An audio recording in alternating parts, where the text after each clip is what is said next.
Today's episode of Inside Gaming Daily is sponsored by Stamps.com. If you sign up today using our promo code, you can get 4 weeks free trial, free postage, and a digital scale. Hey everyone, welcome back to Inside Gaming for Wednesday! Oh, we got a Cyberpunk story. That means it's time for Cyber Humps on Hump Day. It's all upgraded now. Yeah. So Cyberpunk is causing waves again, but it's not like, cool retro waves. No, these are not cool. This is a recurring thing with this game, some amount of controversy, but this time it's due to the inclusion of religion, which always makes people just a little bit testy. Yeah, so basically CD Projekt Red posted some hot new facts about the game on the official Cyberpunk forum, but it was all in Polish, as it should be, and someone translated what they said and posted it on NeoGAF. The translation said, quote, "Religions are still very present in Night City. Our vision of Cyberpunk is not to describe an alternative world with a continuity of our world. Some things will look like our current reality. For example, Christianity is present in the game and will even have a faction."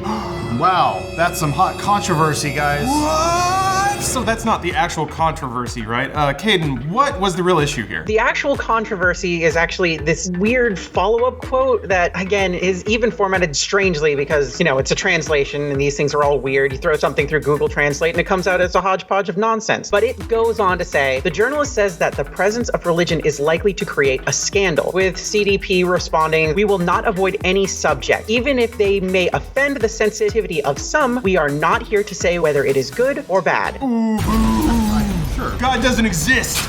Boom, gotcha. It's a sci-fi world. I don't know. So there are, of course, comments from people saying that this is why they love CD Projekt Red, because they stick it to the man. The man, in this instance, is the guy upstairs. Or more accurately, the message seems to have been basically received well by those who feel like gaming is getting too safe or whatever. We're not gonna bow to any of you snowflakes out there. We're gonna ruffle some feathers. We don't give a Sure, but kind of thing. We suspect the quote probably sounds way edgier than they intended. When you throw in the words offend and sensitivity, for some reason, it just sounds like an oddly hard stance. Apparently, IGN also suspected it was a bit off. They reached out to CD Projekt Red for an accurate translation, which they cross-checked with their own translation, and they got something that sounds way less hostile. Oh, what's the translation say, kid? It's an interview with Bry Online WP, who asked, "You mentioned religion. Does it still exist in the cyberpunk world?" And CDPR replied with, "Yes, and in many forms. As I mentioned, our vision is somehow based on the real world, and religion is a very important part of the latter society-wise. In our game, we are going to see, for example, Christianity and its different branches, or religions from the East." That sounds different than what we heard before. A little less edgy. The second part, which is where all that hot controversy is coming from, Bry Online WP followed up with, quote, "Sounds controversial. Some will enter a church to cause havoc." So that was the journalist asking CD Projekt Red the question. There it is. CD Projekt replied with, "We do not want to avoid religion as a topic. Authenticity of the world is what counts for us. Technically, the situation you mentioned is possible, but this is all about the choices made by the player. We won't encourage the player to do so. In our quests, which involve religious themes, we want to make sure there's no disrespect." Of course, so those are very different quotes. IGN themselves pointed out, quote, "CD Projekt did not mention an in-game Christian faction, nor did the developers claim they would offend any particular group." And they're right. It seems like they're creating the sandbox and they're letting you play in it. Yeah, it's really interesting. Even Bry Online WP's bit was painted poorly on NeoGAF, but it makes a lot more sense now. The meaning is ultimately the same, just a lot more respectfully said. It doesn't,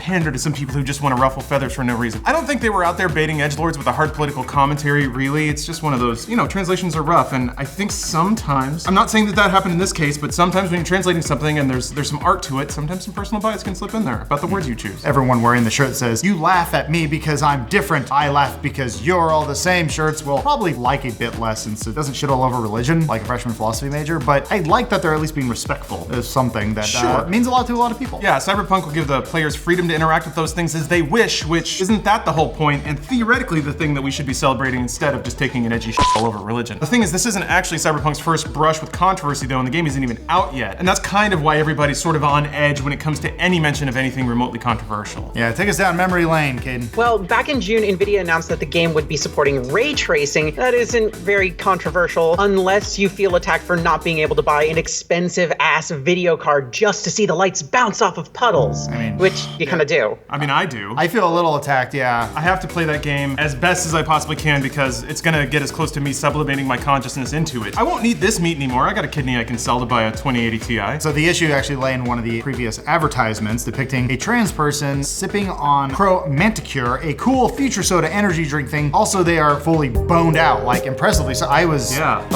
There's like a corkscrew around it? Oh, damn. The future looks awesome. I want to see that. I mean, you were talking about accidentally seeing your dad's dick. I wouldn't mind that falling out.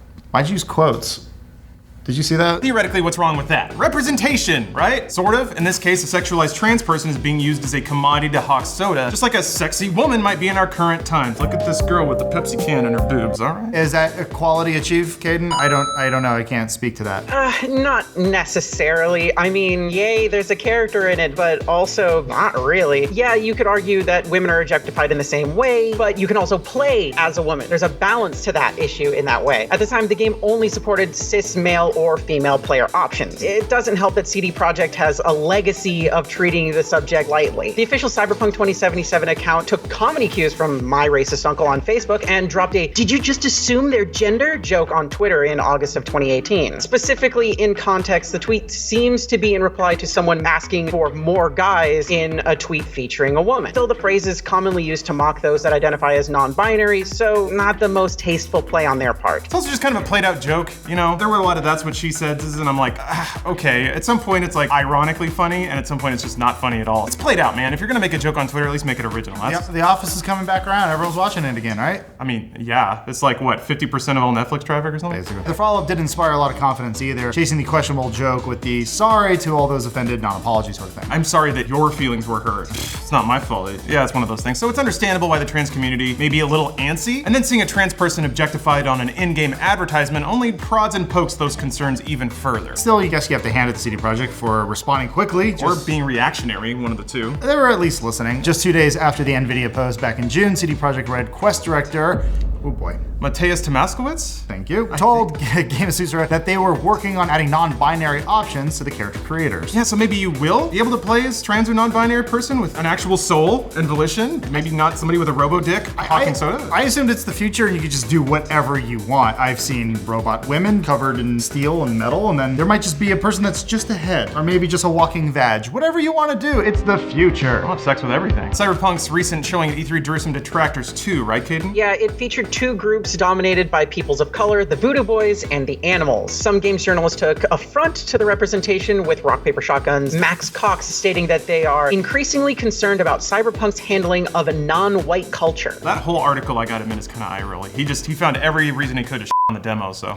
He's too good for Cyberpunk, that's fine. I'm not. I saw the demo right after Lauren saw it too, and I just saw a cool video game. No, we both high-fived and said, yeah, for racism. Yeah, I think it's about what you're carrying into the experience. The optics are there for sure, let's be honest. You infiltrate the Animals' hideout at the request of the Voodoo Boys, which basically amounts to you shooting a bunch of very angry, feral, large black dudes. That in a snapshot isn't the whole story though. There's a lot going on in the canon of this. Yeah, Mike Pondsmith, the original creator of the pen and paper RPG Cyberpunk 2020, called out some of these issues on Reddit. Specifically, he said the Animals, quote, think of themselves as powerful, dangerous, wild animals. You'd have thought the lady named Sasquatch would have given them a clue. On top of that, he explained that the original Voodoo Boys were a scathing commentary on cultural appropriation. I love the idea that real practitioners of Voodoo moved in and took back their turf, and they even got the Creole right. That's the creator saying that, the original Cyberpunk. There's a little bit there, so just to explain that last bit, according to canon, the Voodoo Boys were originally, quote, average white boys, just pretending to be like Creole voodoo dudes. So basically, they were culturally squatting, and then in 2077, 50 years later, the actual peoples of those cultures came in and kicked all the edgy white boys out and kind of took their turf back. Is the narrative behind it, or you can just watch it and see people of color speaking foreign and then get offended that they're being stereotyped. Not to mention, CD Projekt paid specific effort to make sure the Voodoo Boys speak authentic Creole in the game. It's not just lip service either, right, Caden? No, Andrew Alliance on Twitter expressed his joy that the game included actual Haitians and that he didn't even need a translation to understand what they were saying, which is really, really cool. His joy is really infectious. You know, being an average white dude, it's hard sometimes to empathize with the need for representation and to see somebody just be so over the moon that their culture and their people are accurately represented in a product that they're looking forward to enjoying. It warms the heart. I don't know, you gotta be kind of a cold bastard to not just vibe off that a little bit. But to summarize, there's been a lot of back and forth about this game so far, and it's not even out yet. This is always what happens when games or any work of art try to tackle difficult subjects or don't shy away from some of the grimier parts of our lives. In this case, objectification of people by corporations to sell products, or the tendency of people to self-segregate into gangs and groups of their like kinds. I guess at the end of the day, the conversation is happening, which is a lot more interesting than companies that swear everything they make has no message at all.